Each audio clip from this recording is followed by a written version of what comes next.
Hi, welcome to the Google Classroom tutorial for educators. Classroom is a free blended learning platform available in Google Apps for Education. Classroom is a place for students to post homework, classwork, class notes, or general reminders. Students can use this platform safely to communicate with one another. It also allows teachers to create, distribute, and assign or assess work in a paperless format on the cloud. In order to access Google Classroom, your domain must be registered with Google as a nonprofit educational institution. Once registered, Google Classroom uses are endless. To get started, as an educator, you're going to click on the plus sign and create a class. Creating a class is simple as naming the class and hitting the create button. Once your class is created, you're going to have a lot of options as far as personalizing the class with themes, photographs, and the students that you ask to join using a class code. Google does not register students in classrooms. Students must use join codes in the same way that we hit the plus button to create a class. They need to join a class by hitting the plus button, join, and entering in the code. In this example, I'm going to show you one of the courses that I already have in use so you can see how Google Classroom can help you as an educator. One of the primary uses of Google Classroom is to offer immediate feedback to students. In this case, you can see an assignment from yesterday's course. In order to create the assignment, I clicked on the plus button. I clicked on the clipboard that says Create Assignment. I named the assignment.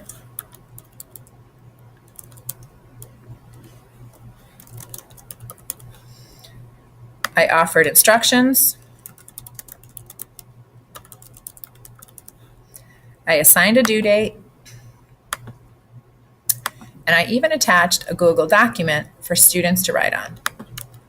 Attaching this Google document is a key piece of information that really allows you to offer the immediate feedback. Once you have attached this document,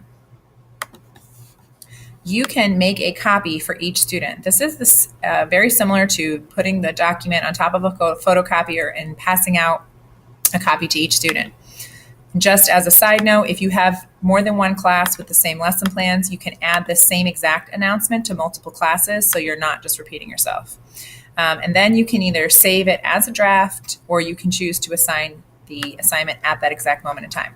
So here's yesterday's assignment, government blog, and I can access students that are not done and that are still working on this task and give them feedback.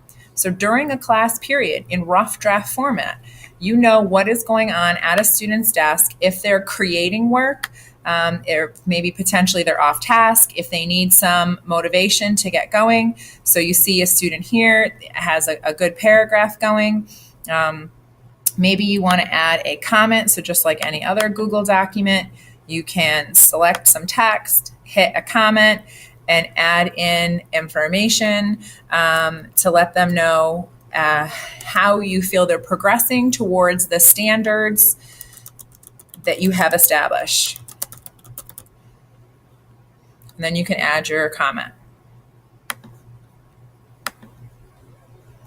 So it's a really great way to give immediate feedback to students during class. And potentially, if you see a repeated issue with the students, you can stop instruction and change course and meet the students' needs. One of the other great things about Classroom and the assignments is that any assignment is going to be automatically linked to the student's Google Calendar. So I just showed you that government blog assignment and it was due Friday the 12th. And here it is showing up on the Google Calendar within the Classroom. And if you also opened up the Google Calendar app, you would see the same assignment linked on the Google Calendar app. So in both cases, the assignment is there. This is a great opportunity to increase communication with students at home. It can help students communicate with their parents. If their parents have any questions, here you see the same exact thing on my Google Calendar. You can see all of the information about the assignments that are due. Another way that you can use Google Classroom is to create announcements. I often do this in my culinary club classroom. Because students don't have assignments, it's a club, I just post an announcement. It tells students, it's the last day to sign up. Sometimes I'll include a Google form for students to sign up in. And also, which I think is really wonderful, is I will have students posting images of their work, showing off something that they've created or completed. And sometimes they're silly. And in this case, I have a student who added in some images of melted snowman cookies. But it's a really great way for students to communicate with each other and potentially collaborate with one another. Google Classroom is an indispensable tool. Since I started using it 2 years ago, I am saving so much time as far as conferencing with students on work. I feel like my instruction is much more informed by what is going on in the classroom. I'm able to communicate effortlessly with parents about the students' workload. Students are also able to communicate with one another, so it's a great way to reinforce student independence. So if they have a question about an assignment, they can simply post it in the classroom stream and then wait for other students to potentially answer their question. So here I could, ask, how many sentences should I write? And then their classmates can respond to that post. It's also a wonderful opportunity for students who are absent or missing school for some reason to understand what was going on in the classroom, potentially even complete some work. Google Classroom is indispensable.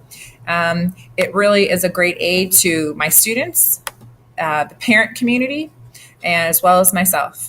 Thank you so much for watching my Google Classroom tutorial for educators, and I hope you will turn into my next tutorial.